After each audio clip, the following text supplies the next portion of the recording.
Hey, welcome to today's video. So in this video, we'll see how to access object properties in JavaScript in a cleaner way.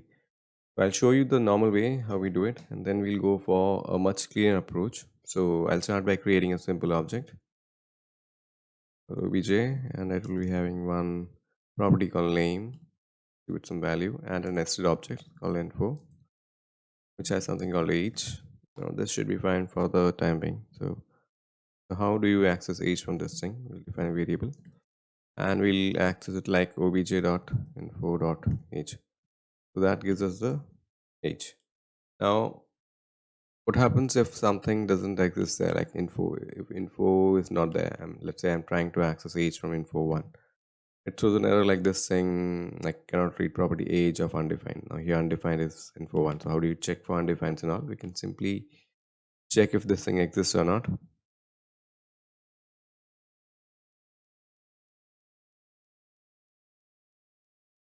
First we check info1 exists and info1.age, then info1.age. Otherwise, let's return not specified. Okay. So this thing works fine. Now you see we have added a couple of checks and all for this thing, and it's a pretty it works fine, but it's a bit lengthier. Now imagine a situation like we have, let's say, inside info we have something called address that has something called pin code, right? Now the second situation where we go for like accessing pin code, say it like pin code. Now for accessing pin code you need to add all these checks in on each level and all, right? So now this thing gets bigger and bigger and bigger, right?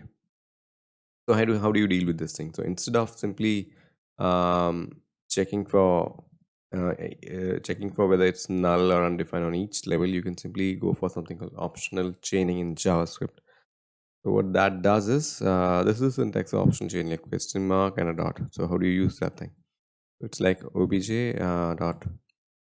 Here we have info, right? So info. So we check whether the obj thing it has info or not. So we're checking the whether info exists inside the object obj or not. We simply put like question mark dot, and if it doesn't exist, like info dot, and then we go inside address.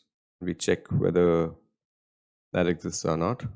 The question mark dot, and then we go for pin code.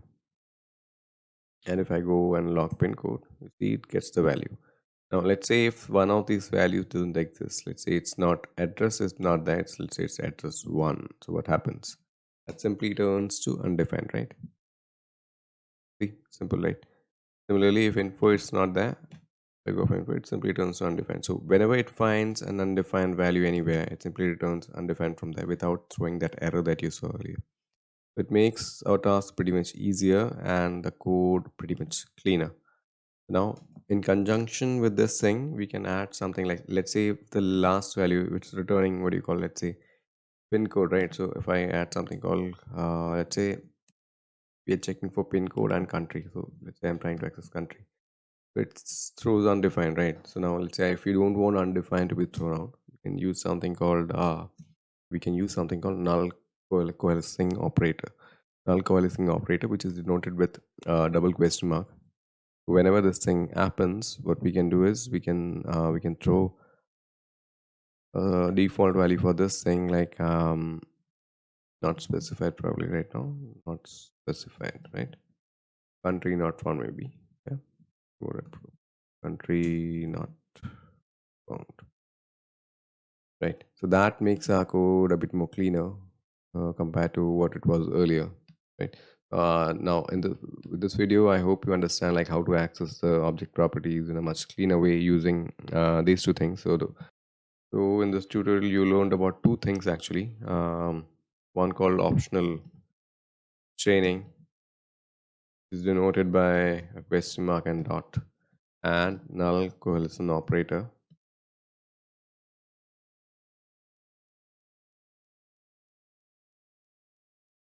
is denoted by a double question mark for giving out the default value in case the value is null or undefined.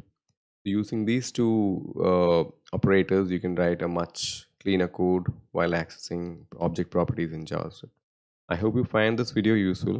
Do let me know your thoughts and feedbacks and comments in the comment box. And if you have any tutorial requests, do let me know in the comments below. Thanks for watching.